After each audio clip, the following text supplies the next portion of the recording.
Ajanaku, Serubawon, and Iyagba. Those are names you would come across in any literary discussion of Once Upon an Elephant by Bosede Ademilua-Afolayan. You are welcome to Literature Pade YouTube channel.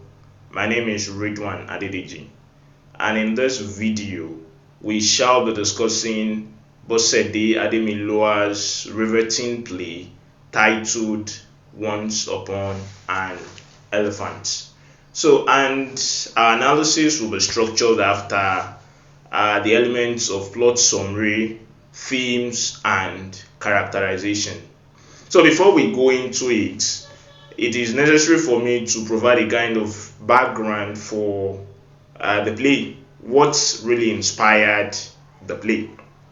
So to begin with, we have to look into the Yoruba folklore that inspired the titling and the thematic preoccupation of the play.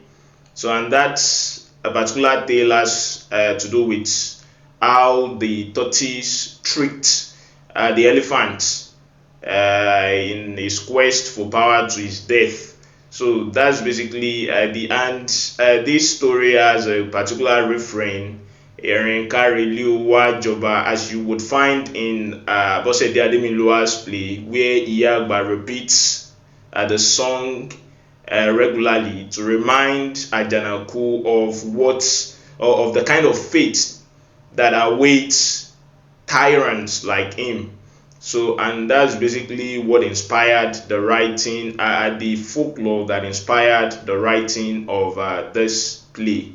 The story of the tortoise and elephant, and how the elephant met his downfall in his quest for power. So fine, and now we should look into the play itself, the plot summary of the play. So the play has 14 scenes. It has 14 scenes. So it is divided into 14 scenes, but thematically it is divided into 3 parts. So it is divided into 3 parts thematically, and the first part has to do with Ajanaku's rise to power, how Ajanaku acquired power. That is the first part. The second part is Ajanaku's tyranny, Ajanaku's tyranny as a king, and the third part is Ajanaku's downfall. It mirrors Ajanaku's downfall. So it's very important for me to say this. This video cannot be exhaustive in the analysis of the text, and that is why we have prepared a study guide that follows the parameters listed earlier in the analysis of the text. So the link is in the description section for people who are interested in reading further. Reading further. So we also have some free resources as well on our blog for people who can't afford our premium study guides. So let's get right into it. I have given 3 thematic divisions of the text. So the first part has to do with Ajanaku's rise to power. And talking about Ajanaku's rise to power, we should look at the first few scenes of the play. So how Ajanaku rose to power. We understand that Serubawon is the catalyst for Ajanaku's ascension to power. And Ajanaku, we also realize that Ajanaku is a kind of a cognomen. It is not the name of the person himself. His real name is Prince Olaniyonu, and he only took Ajanaku in his self-aggrandizement to elevate himself beyond what he is. And in this text, Serubawon connived with other kingmakers. He bribed those that needed to be bribed. So he cajoled them and he single-handedly installed Ajanaku as the king of the village. we understand that when he started this plot, the king of the village was on his death bed. He was on the brink of death, and regardless of the fact that the king is still alive, the Serubawon proceeds with the planning and strategizing of how Ajanaku would rise, ascend to the throne. So, and of all the characters, only Odejimi protested against Ajanaku's ascension to the throne. He stated that Ajanaku is a younger son of the dying king, and if we have to look at the thing, he is not entitled to the throne. He has older brothers who are entitled to the throne before him. Another thing is, you don't install a new king, when the old king is still very much alive, regardless of his health conditions. So, and the author also introduces in between this romantic subplot of Odekunle and Desola. So we witness the romantic subplots of Odekunle and Desola. We understand that Odekunle is the son of Odejimi, while Desola is the daughter of Serubawon. And politically, their fathers are at loggerheads as to who becomes the king of the village. So eventually, Ajanaku becomes the king of the village.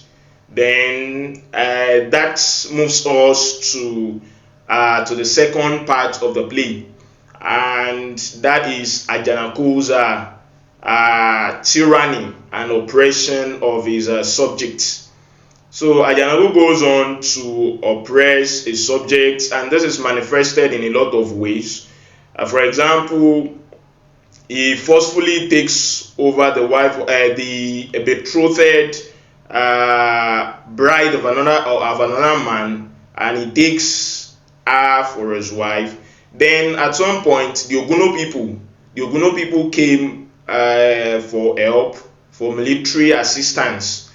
Ajanaku refuses them military assistance on the premise that they have not increased the tax he imposed on them. They have not complied with the high taxation policy he promulgated. So these are some of the manifestations of Ajanaku's tyranny. And we also see how he frustrates one of the Oguno representatives. How he frustrates one of the Oguno representatives, that's a Bileyi, initially identified as Man 1. How he frustrates him to his suicidal death. So that is basically what we have in that part of the text. But at the last straw that broke the camel's back is when Ajanaku decides to rape Desola, that is the daughter of Serubawon, in compliance with the festival. In compliance with the Ijedodo ritual. Ijedodo ritual that makes him immortal. So that gives him immortality. So, and when hands touch hands, one has to bend for the other, one has to genuflect for the other. So, and that is the last straw that breaks the camel of his tyranny and oppression. So, in between this transition from Ajanaku's rise to the throne, ascension to the throne, to his tyranny and oppression, the playwright introduces us to Iyagba. So, and Iyagba serves as a kind of a reminder to Ajanaku of his illegitimacy as the king of the village. So, and even in all reminders, it is obvious that she knows more about Ajanaku than he knows about himself. So, apart from being the younger son of the king, it will be revealed to us later that Ajanaku is the bastard son of King Akinjobi. So, and as a bastard that he is not entitled to the throne of the village. So, and that brings us to the next part of the text, which is the third part, the third thematic division of the play, Ajanaku's downfall. And Ajanaku's downfall begins the moment he raves the solar. So the solar falls sick. We understand that she is the sixth virgin, because he needs six virgin, the blood of six virgin for his immortality. So he needs the blood of six virgins for his immortality, and the solar happens to be the sixth virgin. So the moment Serubawon discovers that his daughter is one of the victims of Ajanaku, and I need to echo this. Serubawon is the one that initiated the Ijedodo festival for Ajanaku. Is the one that initiated it. So it amounts to poetic justice that his daughter happens to be one of the victims of his human ritual initiated for Ajanaku. So he flares up, Serubawon flares up, he's angry that Ajanaku has done what he did to his daughter, but the thing can be reversed, and that is the point where the help of Iyagba is sought, and a can of worms is unveiled.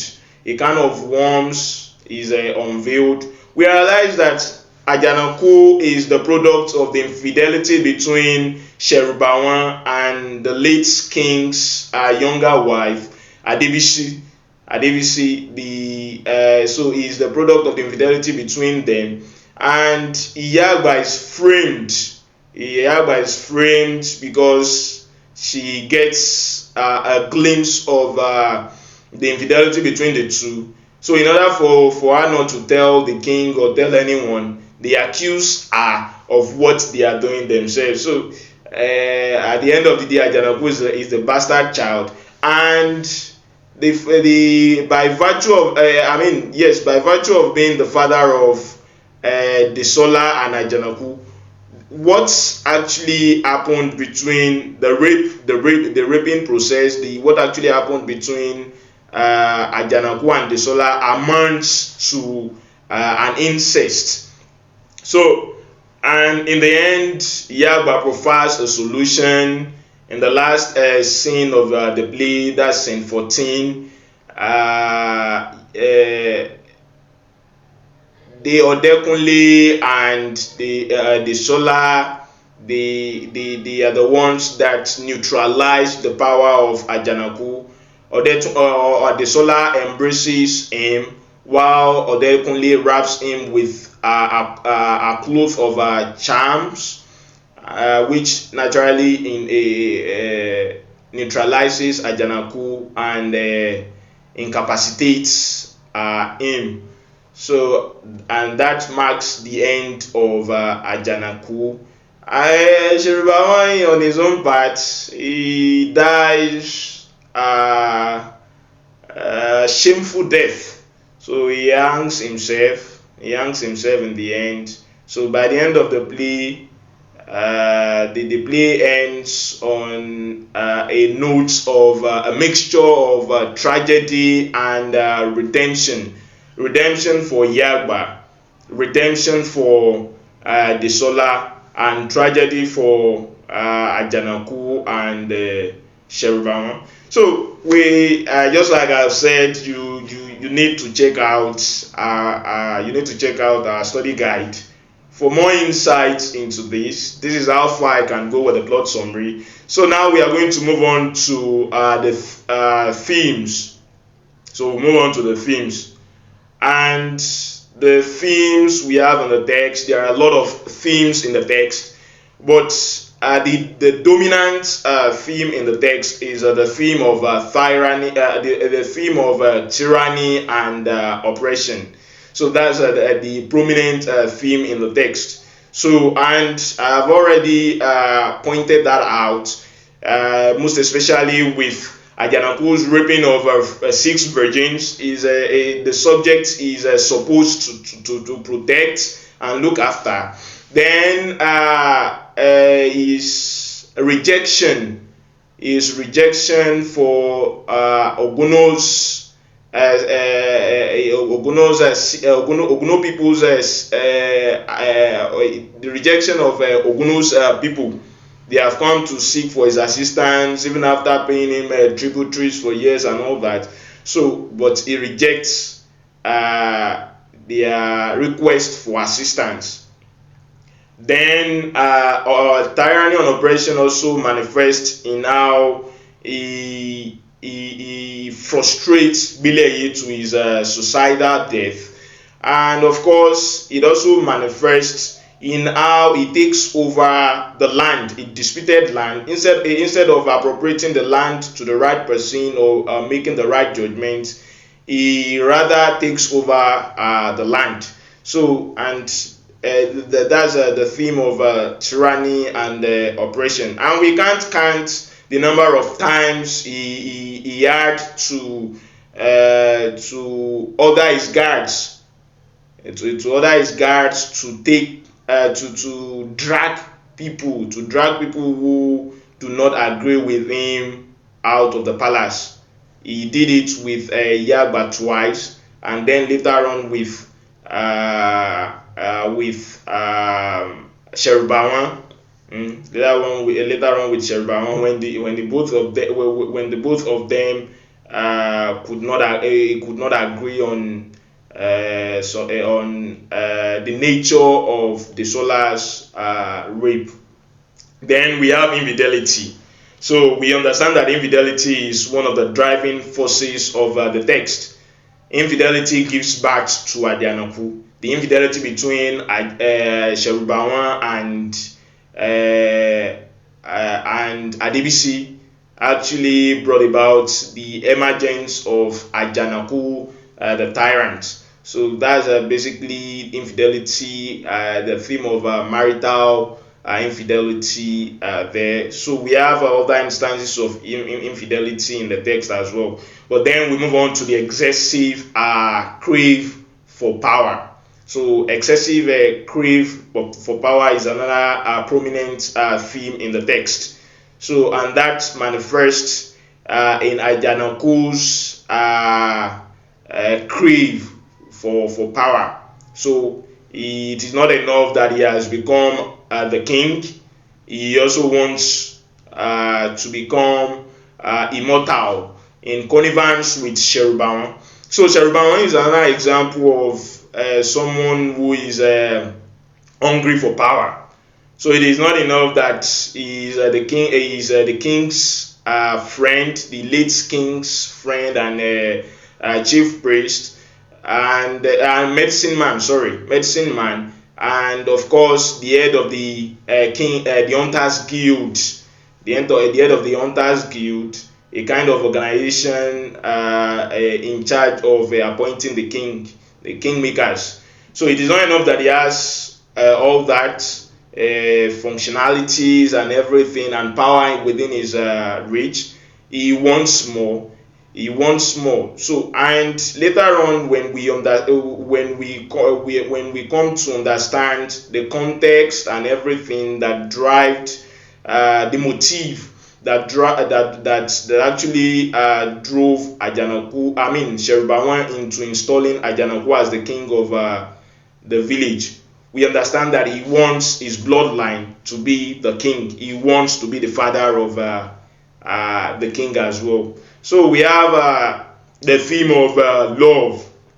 The theme of love manifests in the romantic subplot between Odekunle and Desola. So that's where the theme of love manifests in the text. Then, of course, within this prism, there is the sanctity of marriage. So, sanctity of marriage is another thing to look at in Bosede Ademilua-Afolayan's Once Upon an Elephant. Sanctity of marriage. So, in this Yoruba society, they actually see marriage as something sacred. They say as something sacred, something holy. You don't go there as someone who is impure. So you have to go there as virgins, and which is why when Ajanaku forcefully takes Desola's virginity, she begins to blame herself. She has been dishonored. She has been made a laughing stock, etc., etc. So that's just to tell you how the kind of premium value they place on marriage and by extension virginity. Yes, virginity in particular. So this is the kind of traditional African society portrayed in the text. So we've talked about the themes of marital infidelity, betrayal, excessive crave of desire for power, love, sanctity of marriage, oppression, and tyranny.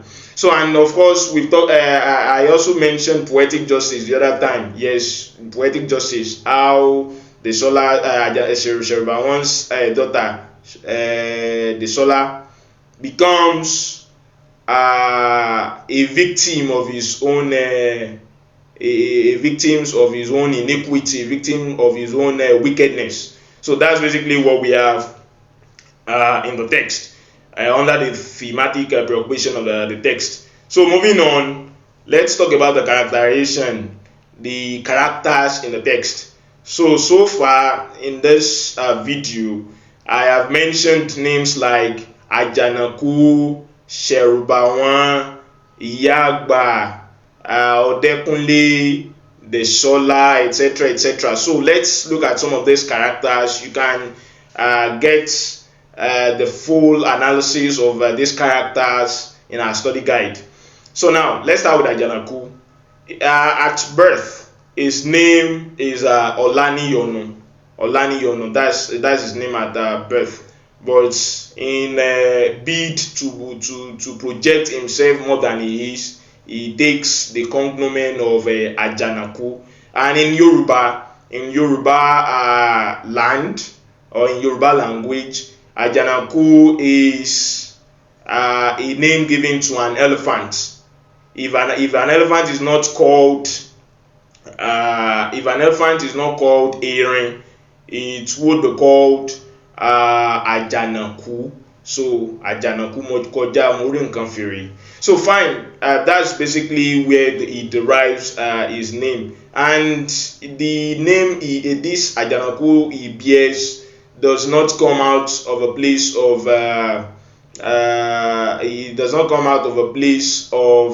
empathy. It is coming from a place of wanting to oppress others. So trample on other people's rights, trample on other people, trample on people of lesser privilege and power. So that's where his name stems from. So he's the king of the unnamed village, and is the byproduct of Serubawon and Adebisi's infidelity. So he oppresses his subject, and in his bid to become an immortal, he rapes 6 virgins. So the last virgin is the one that brings about his downfall. So that's for Ajanaku. So, and we also have Serubawon. we understand that Serubawon is the late King Akinjobi's medicine man and friend. So he is King Akinjobi's medicine man and friend. So we understand that he is the father of Ajanaku, Olaniyonu. So he is the father of Ajanaku, and he is the father of the Solar. So it is actually his greed for power that sets a chain of events in the text in motion. So he wants to be in control. He wants to be in control, the de facto leader of the village. So he wants to be in control of the village. So he wants Ajanaku to be a kind of puppet he can control. So then we have Yagba, and we understand that Yagba is the older wife of the late King Akinjobi. So, and we understand that she is framed by Serubawon in connivance, Serubawon and Adebisi in connivance with Demoke of infidelity. So she is framed up because of what she knows about the relationship between Serubawon and Adebisi. So she is called a lot of names. She's tagged a mad woman. She's banished from the palace. At some point, people forget her name. Her name is originally Omofadike Adoni. So people forget a whole lot of things about that and just rubber stamp that insanity stereotype on her. So, and she's the voice of reason. She's the voice of reason in the text, and she gives us a kind of a suspense in the text, especially with the knowledge she has about Ajanaku's illegitimacy.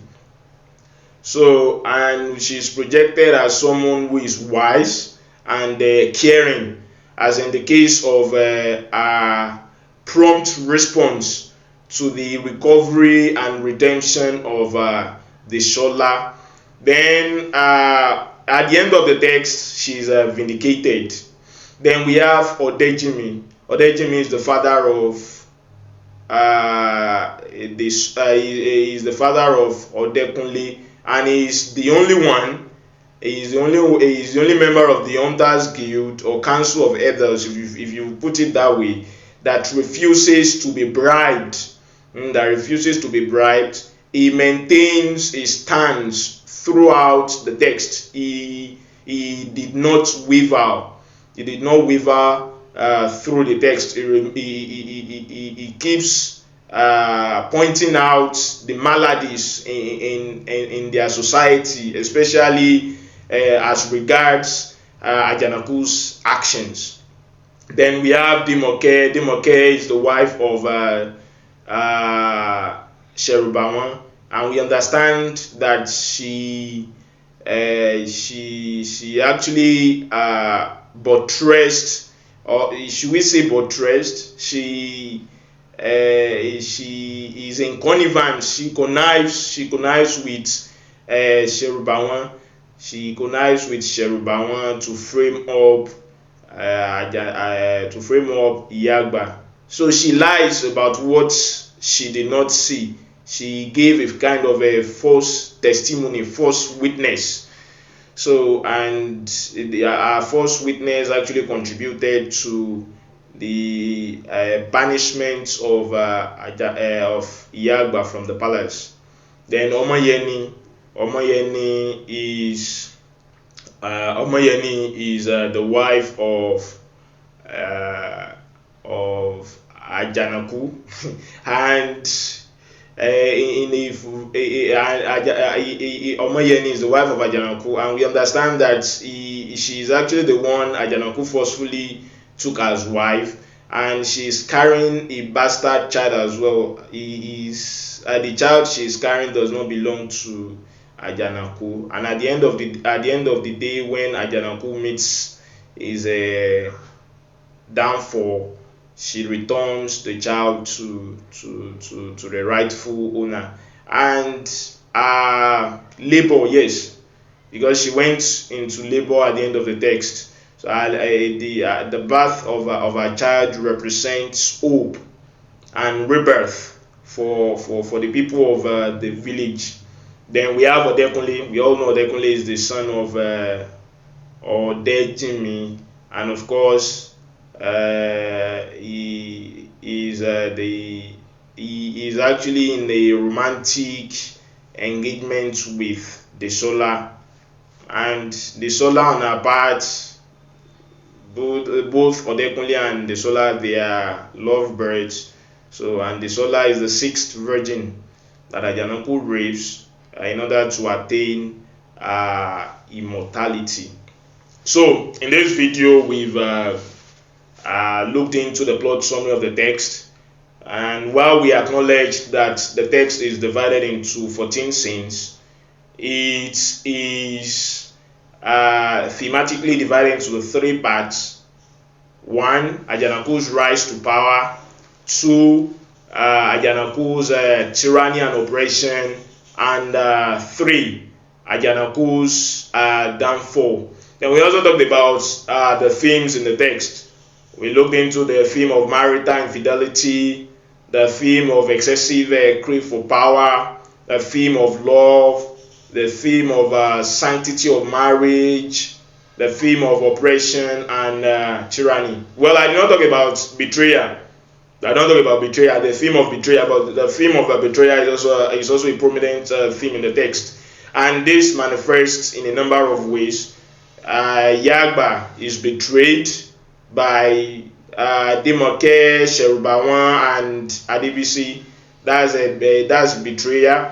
Then another betrayal is evident in how Serubawon betrays the friendship that exists between himself and King Akinjobi by laying with by having an affair with his younger wife.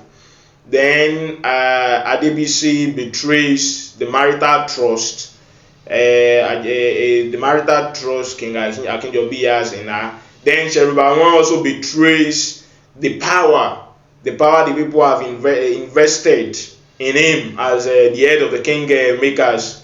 So he betrays that by setting in motion his own personal agenda.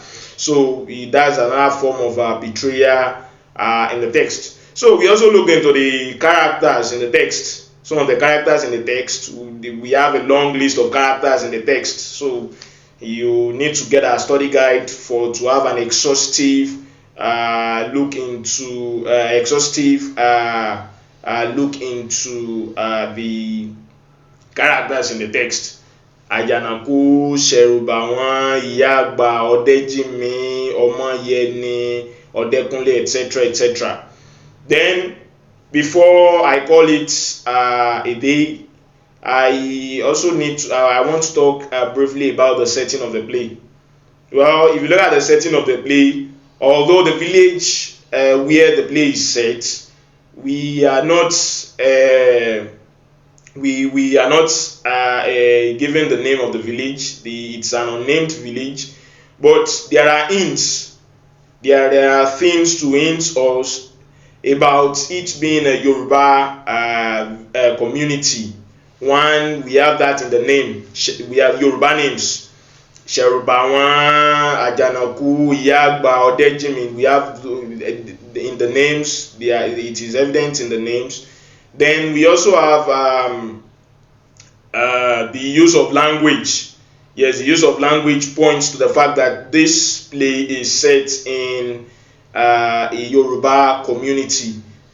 Talk about the plethora of proverbs and analogies used in the text. So they point to the Yoruba setting of the play. Then what other thing? Yes, Ogono village.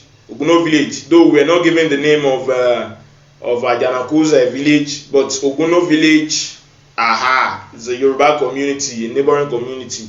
So we're given the name of that community.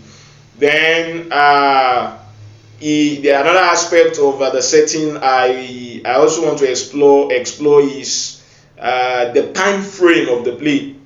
Okay, before I go to the time frame of the play, I think we should also talk about within the village. The play is set in I think about 3 or 4 locations. We have the forest where Ajanaku, the forest where Odekunle and Desola, where they meet for their romantic hangouts. Then the palace. Most of the events in the text took place in the palace.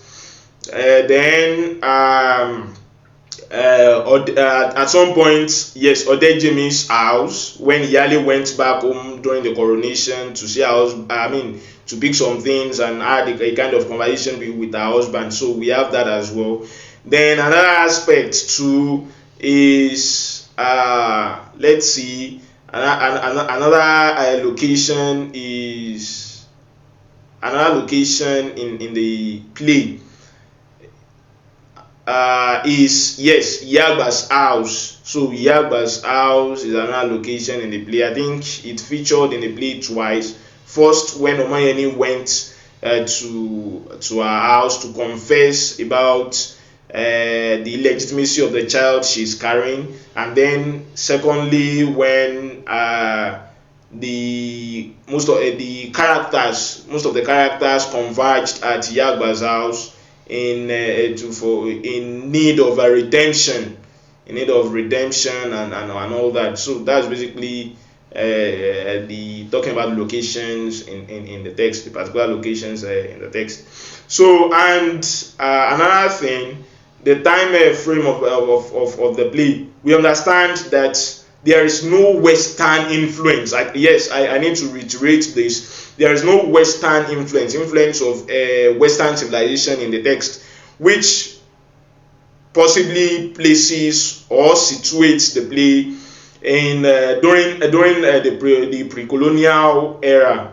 So there is no evidence of Western civilization, education, etc. There is no evidence of such. So, and that possibly places the play within the pre-colonial era. And what more do I need to substantiate this position? Okay, let's look at virginity, for example. So the way virginity is treated in the play just goes to show that this play is situated in pre-colonial period. And the use of language too, it is a clear departure from how the Yoruba people, the modern Yoruba people use language. They use language in a very blunt way, unlike what we have in the play. Where conversations are suffused with proverbs and analogies. So that's basically what we have talking about the time frame of the play. So I believe this should do for the analysis of Once Upon an Elephant. If you have any suggestions, comments, or any ideas you want us to work on, and you can let us know in the comment section. And if you want more videos like this, do well to like, subscribe, and share this video. Just subscribe. Thank you. See you in the next video.